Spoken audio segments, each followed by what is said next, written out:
Hello, and welcome back to the Fiction Author Business School podcast. So glad you guys decided to come listen to me drone on today. So this week I am reteaching my character workshop, which is entitled How to Write Characters That Jump Off the Page Without Guessing, Being Cliche, or Banging Your Head Against the Wall. Kind of a mouthful, I know, but it very well conveys what I'm teaching in there. I taught it about a month ago, and I'm teaching it again because it went so well. And that workshop is ongoing as I record this.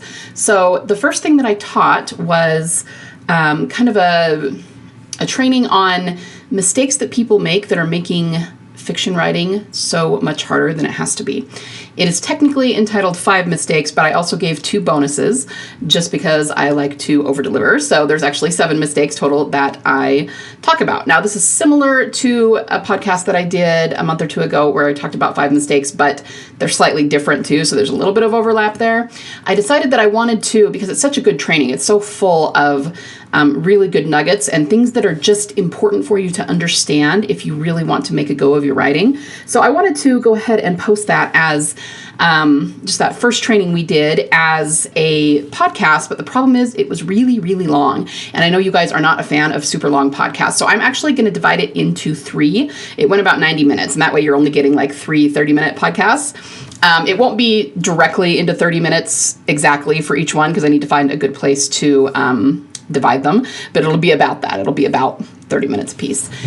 So yeah, I'm going to go ahead and let you dive into the first section of it, and I'm going to post them 3 consecutive days. You'll actually get 3 podcasts this week, which is a lot more than usual, but just kind of the way that we're rolling this week because we're doing the character workshop. If you want to get in on that character workshop, you still can. Okay, it's going on right now. There are replays, so you've already missed like the first day training, but that's what I'm going to put on the podcast. So if you listen to the podcast, you'll get that first training anyway. The second training is called The Real Difference Between Flat Characters and Unforgettable Characters and How to Harness It. The third training we're going to do, it's a 4-day workshop, so it's 1 training each day. The third training is entitled, Are You Accidentally Making Your Characters Boring, and How to Fix That. And then the 4th one is, I'm blanking on the title of it. It's something about how to write bestsellers on purpose for the rest of your life, something like that. So anyway, I'm not putting all of the trainings on the podcast. I'm only doing the mistakes training over the next 3 days. So if you still want to get in on those trainings, you absolutely can, even if you can't make it live because you just are doing something else, working or something. There is a replay link, but in order to get the replay link, you have to register. Otherwise, I don't know where to send the link. I need your email address. So if that is something you want to do and you want to get in on this free training, you can, and the replays will be available for probably about 5 days after the end of the training, which is this Thursday. So even if you're coming to it on the last day, you'll still have 4 or 5 days after that to rewatch the trainings, okay? So in order to register, just go to bit.ly/unforgettable characters and register there, and then you can get the replays of the trainings, okay? Meanwhile, let's jump into the first few mistakes that we're talking about. Okay, mistake number 4 is not understanding the invisible and foundational aspects of story. Just as most authors do not, what happened? My computer freaked out. There we go. Just as most authors do not understand the specific and most important readers buy books, which is to feel those big emotions in a safe space, most authors also don't understand the foundations or invisible aspects of story. So it's just about knowing your craft in order to create better stories, right? What most authors do is, I read that wrong. What do most authors plan first when writing their stories? It's the plot, right? We just start thinking, I know I have the story where X, Y, and Z is going to happen. And it's like, duh, of course it's plot. Why wouldn't it be plot? But here's the thing, guys. Planning your plot first might just be the worst way to approach fiction. And I get why you do it. I get why I did it at first. We all do it. We just don't know any better because plot is how we read books. It's how we absorb story. It's how we remember the stories we've read. So of course, when we decide to write stories of our own, it's also how we conceive our own stories, right? Understandable. But I want you to think about what I'm telling you here. There are invisible and foundational aspects of story that readers are not consciously aware of. But you, as the author, need to be consciously aware of these things and harness them in your story. Now, if you need proof that this is true, understand this. you can find all of these invisible elements in every mainstream success. Think about, I don't know, Harry Potter, Lord of the Rings, but it's not just fantasy either. Pride and Prejudice, the Titanic movie, most of Marvel's stuff. Okay, they're present in the most successful stories that are in our society, but most members of the audience couldn't tell you what they are. They couldn't list the invisible elements for you. So they need to be present for your book to achieve true long-lasting success, but they aren't obvious or completely visible. In order to understand them, I'm going to start by giving you my favorite definition of story, which was coined by Christopher Vogler. I don't think that I actually credited him here, but Christopher Vogler, who wrote A Writer's Journey, he said, a story is a metaphor for a journey that leads to change.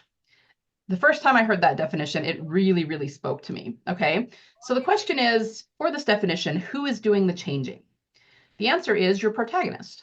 Okay, your character is going to be doing the change. So the foundation of your story then should be the change your character goes through. Most authors do not plan this at all, or do not plan it enough. For many, it's an afterthought, and that just makes me facepalm, okay?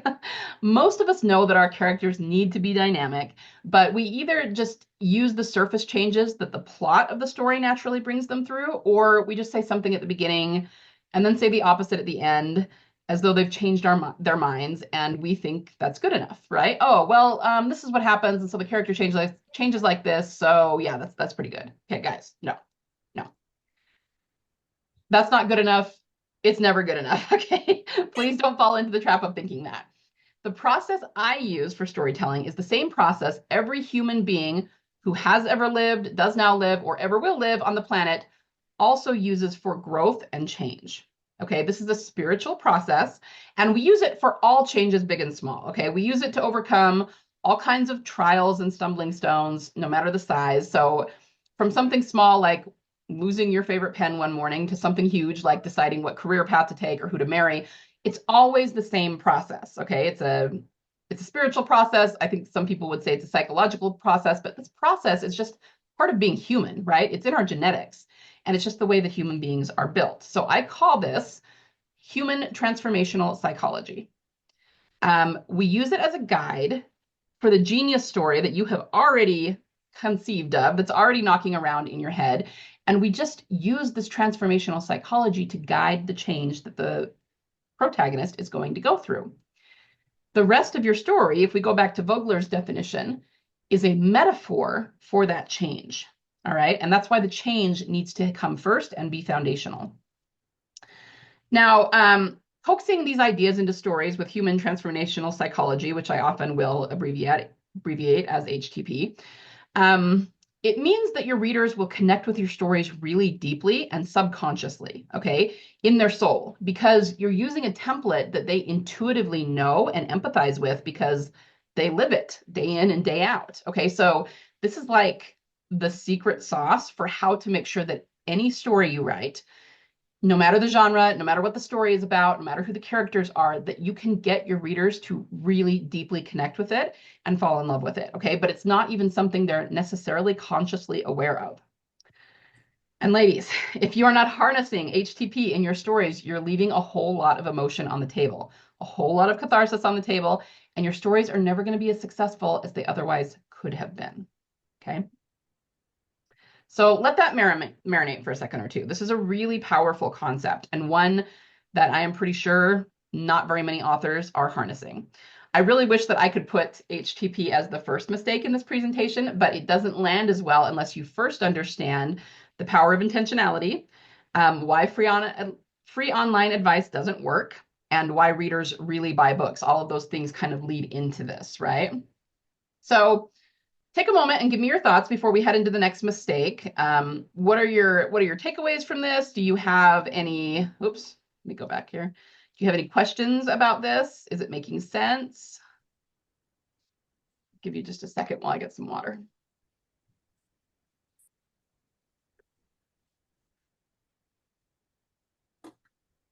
Take your mind to a different place. Okay, all making sense. Good, good. Thank you. It really does make sense. Good, I'm glad. Yeah, for most people, it does make a lot of sense, but it's not something that they think about too intentionally, I guess, when they're writing their stories. Okay, so good. I'm glad it's making sense to you guys. So let's move into the next mistake, which is number 5. Pantsing without direction or plotting with the conscious. I probably should have put the conscious mind on there. Okay, so where are my pantsers? Tell me real fast in the chat. Are you a pantser? Are you a plotter? Or are you a combination of the two?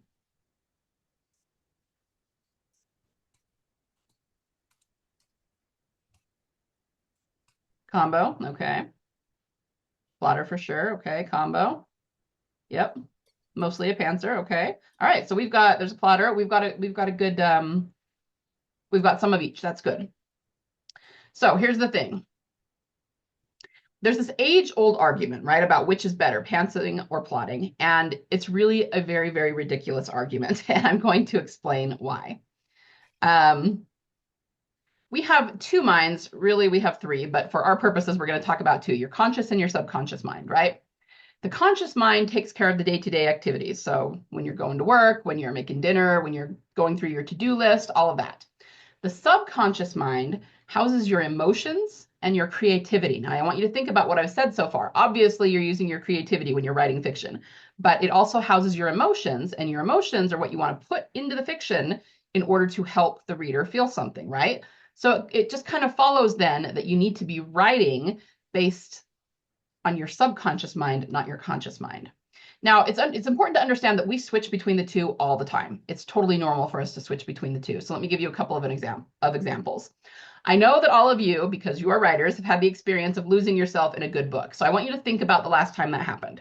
You're sitting in your favorite reading spot, and you're reading either a print book or maybe something on your Kindle, and think about what that experience feels like. I mean, it's not that you don't know where you are anymore. You're aware that you're in your room or in your living room or in your kitchen or wherever it is, but at the same time you're not focusing on that. You're letting the story play out in your mind's eye, and you're experiencing all the elements of the story. You're paying attention to what's happening in the story, to the sensations the characters are going through, all of that. So when you do that, that is a perfect example of letting the subconscious mind take over. Again, it's not that you lose contact with the conscious, with where you actually are in the real world, but you're putting that on the back burner and you're letting your subconscious mind take over so that you can experience the story. If you did not have a subconscious mind to take over, you would not be able to experience story the way that you do. You would just be reading the words on the page rather than actually kind of living in the experience of the story in your mind, right?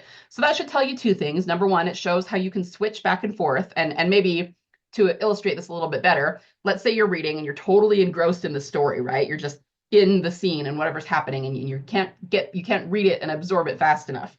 And then in the other room, something goes crash, right? Somebody drops a dish, or your kids get into something, or whatever the case may be. It instantly snaps you out of the story, and you have to get up and go see what's going on in the other room, make sure everybody's okay, right?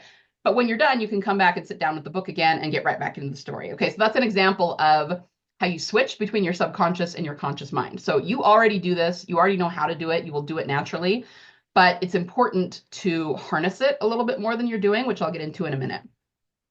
The other reason I like to use this analogy, or this, it's not even really an analogy, it's an example of how we do this, is that you have to understand that readers also read stories from the subconscious mind, okay? We don't read them from our conscious logical mind. And that's important because we need to be creating our stories from the same place that readers are going to be reading them, okay?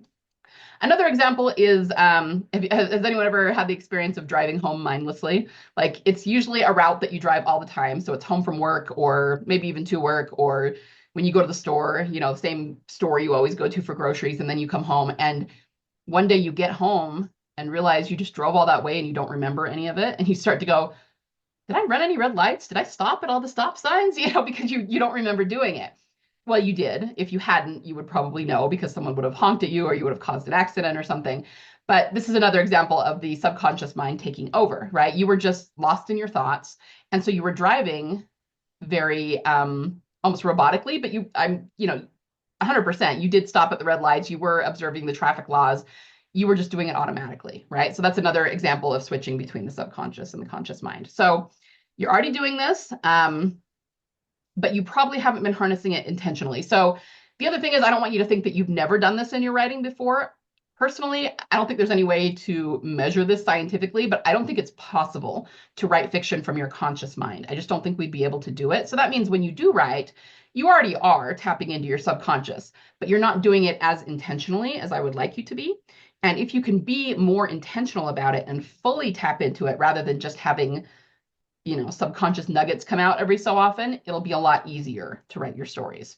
This also plays into the myth of the muse. So the myth of the muse, I honestly don't hear it talked about as much as it used to be, but the myth of the muse was always that you had to wait for the muse to strike before you could write anymore.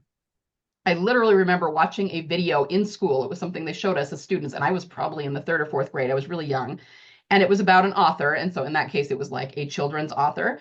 And they went into this whole thing where they were trying to teach us about writer's block.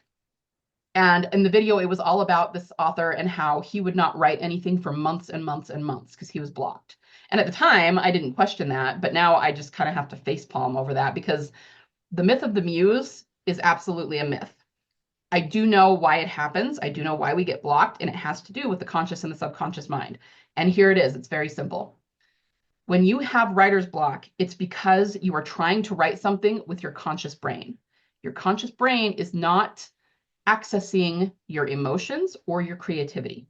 So basically, when we try to force the story, like if we get a template like the hero's journey, and I'm not bashing the hero's journey, I love the hero's journey, but if we get that template and try to force our story into it, or try to use it to force what's going to happen next, because we're trying to plot what's going to happen next and we don't know how to get from A to B, and so we're going, okay, I'll use the hero's journey, and then you just try to force your story into that template, and you just get blocked and can't figure out anything that's going to work and serve your story. This is why, because you're using your conscious mind instead of your subconscious mind.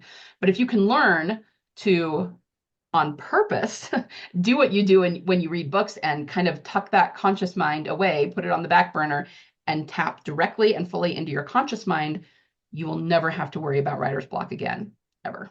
Okay? And we're gonna practice doing that later today. So back to plotting and pantsing. I personally have always been a hardcore outliner, and because of that, I have a lot of authority on this. I can tell you the #1 mistake that outliners specifically make because I've made it many times myself, and because I get complaints about this from other authors. So tell me if you've ever experienced this. You start outlining, or even if you're not big on outlining, maybe you plan some aspect of your story, some kind of planning, and then when you sit down to write, you deviate completely from the outline you just made and go in a different direction, and you can't understand why you can't stick to your outline. Has anyone experienced that? It's one of the #1 questions I get from writers. Why do I make an outline and then I just can't seem to stick to it? I don't know what's wrong with me. Okay, it's very common, especially among outliners. Let's see. Yes, that is me, absolutely. Okay, Terry. Yes, because I realized my outline was rubbish. Going back to something I missed, will you discuss mistake #4 again this week? Yes, I'm actually I'll be referencing these mistakes as we go throughout the week, but we will probably also have a bonus Q&A somewhere where I can talk about it some more. So don't worry. I think by the time we get to the end of this presentation, and also as you go through the whole workshop, it will make a lot more sense to you. I'm just introducing it to you here. So yeah. All right. So we've all done this before. The reason this happens is, again, because you're using your conscious mind to outline. And this is the #1 mistake outliners make. We tend to use our conscious minds to outline something because we're going, okay, well, we're looking at this template, like, again, let's say the hero's journey, because it's the most well-known. And we say, okay, well, then something like this is supposed to happen in the story. How could something like that happen in my story? And we come up with the most logical example. Now, maybe that logical example will end up being the best thing for our story, but most of the time it isn't. So we need to learn to do something differently. Now, pantsers actually have a leg up here in this particular arena because when they start to pants, like what pantsing actually is relaxing the mind, just starting to type or write if you're using a pen and paper. And we don't realize we're doing this, but what we're actually doing is backburnering the conscious mind and surrendering to the subconscious, and the ideas just start to flow. So all pantsers are people who realized that outlining was not serving them and that the ideas started to flow when they just started typing. But it really isn't about even typing. It's about relaxing your subconscious or your conscious mind and letting the ideas flow through your subconscious mind.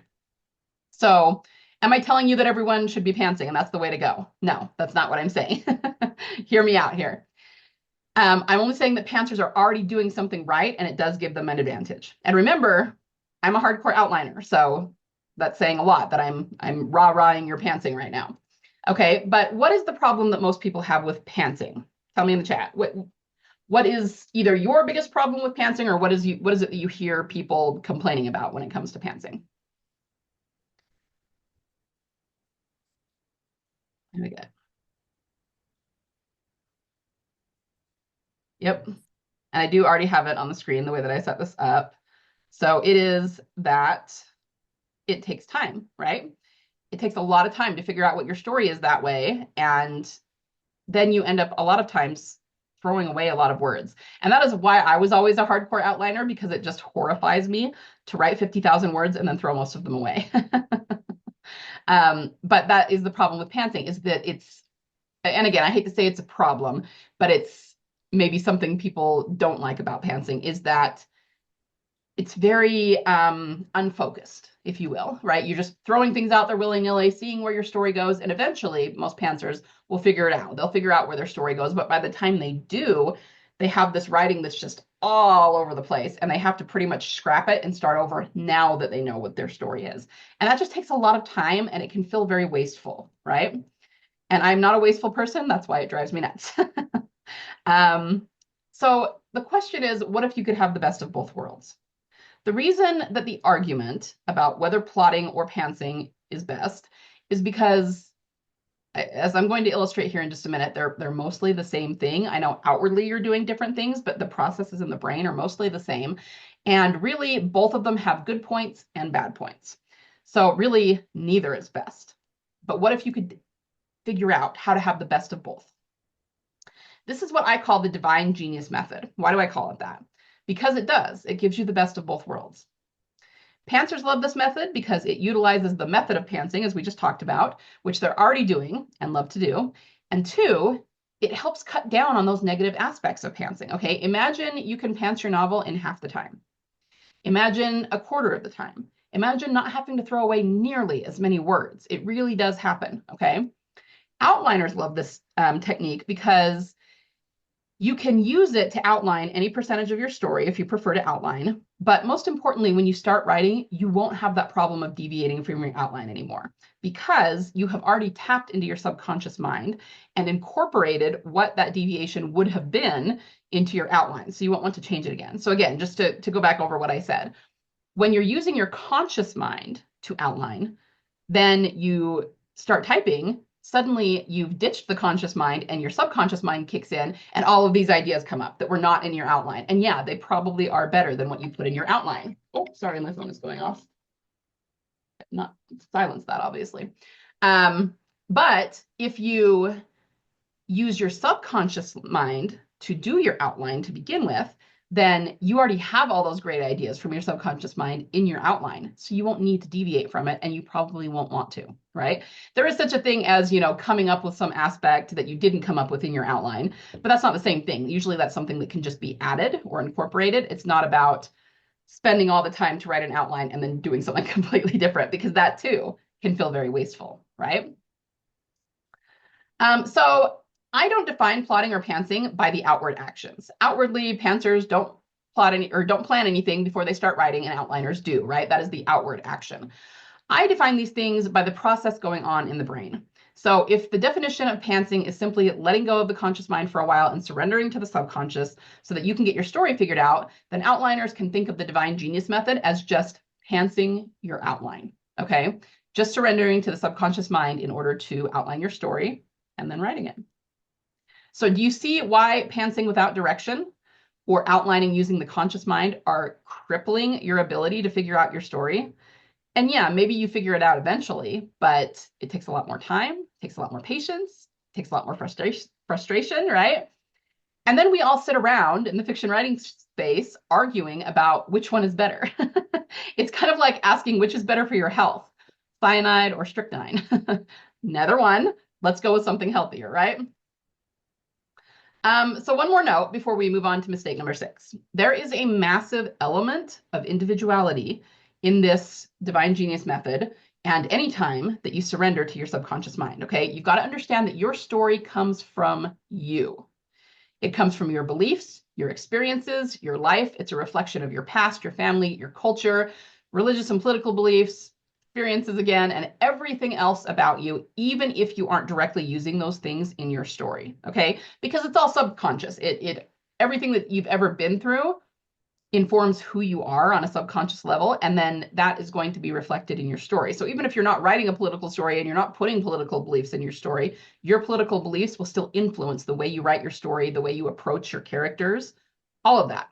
So I always like to say that I could give a really detailed story outline that has like characters and plot and theme and all the things, and I could give them to every single one of you, including myself, and we would all write that story. But other than the names of the characters being similar and the big basic events that happen in the story, every one of our stories would be completely different. Okay, so it's important that you understand that.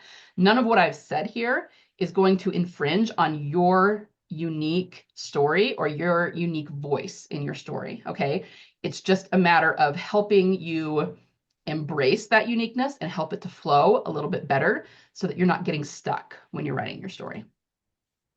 Tapping intentionally and fully into your subconscious mind to get your writing done is how you write your soul story. Remember, I talked at the beginning about soul stories. It needs to come from you, from your subconscious, from everything that you are. It needs to be a story you're passionate about. And it needs to be written in a way that the reader can connect with it. Now, we've already talked about how the reader connects with things in talking about transformational human psychology and all that. And we're going to actually talk about the 3 levels of emotion here in just a minute. But where was I going with that? Let's see. It just needs, I know where I was going with it. If you are writing your story from your subconscious instead of from your conscious, you will be passionate about it. Okay, I promise you will be. So sometimes we run up against this problem where somebody is chasing a trend. So maybe this happened in a very big way, in a way that most people are aware of, with vampires around the time Twilight came out. Suddenly all these vampire stories started surfacing, and most of them were doing pretty well because readers wanted that in a big way. It was popular at the time. Now, this is another big debate that we see. People say you should chase a trend and write to it, and because if you can write it fast enough, you'll make money from that trend. And there are people that do that. But then there are people that say, no, you shouldn't do that, because if you're not passionate about a story, it's not going to do well anyway. And by the time most people get their story written, the trend is over. They're right about that in some cases too. It's just going to depend on the person. But I'm going to invite you to look at this from a different perspective. Should you chase a trend? Should you not? All I would say is that if you are passionate about that trend, then yeah, you should chase it. Not because it's a trend, but because you're passionate about that kind of story. If you could not care less about that genre and you're only doing it because you want to hop on the trend and make money, you're already hamstringing yourself. It's even if you get the story written, it's not going to do well because you were not passionate about it. But I believe you could pick any genre. Like, I am not particularly passionate about writing mafia romance, right? That's not what I write. But if I decided I wanted to write that, I would probably need to do some research on the genre because I don't read it either. And that's also a problem. But I could follow the divine genius method, surrender my conscious mind, get into my subconscious mind, and I'm telling you, I could write a mafia romance that I'm passionate about just because it's coming from my subconscious mind. So this is why it's so important for you to write from the subconscious mind. It's not just something that I'm saying, and it's not even just that it helps the ideas to flow, although in terms of your writing process, that is the biggest advantage that you'll have.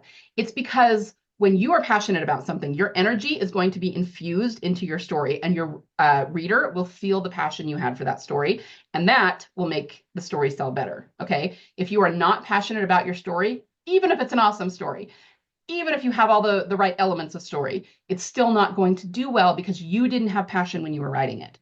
And once again, using your subconscious mind to write your story is going to automatically make you passionate about it because it is coming from your subconscious, from your soul, from your spirit. And that is the definition of a soul story. Okay. Okay, that's where we're going to end for today. Once again, thank you so much for being here with me today and listening. Once again, make sure and listen to all 3 podcast episodes this week to get the full training with all of the mistakes. And one more time, if you still want to take advantage of this free character workshop that I'm doing, just go to bit.ly/unforgettable characters. I will also put that in the show notes, and you can still register, and there still is plenty of time to watch the replays, okay? Thank you so much again. You have a wonderful week of writing, and I will be back soon.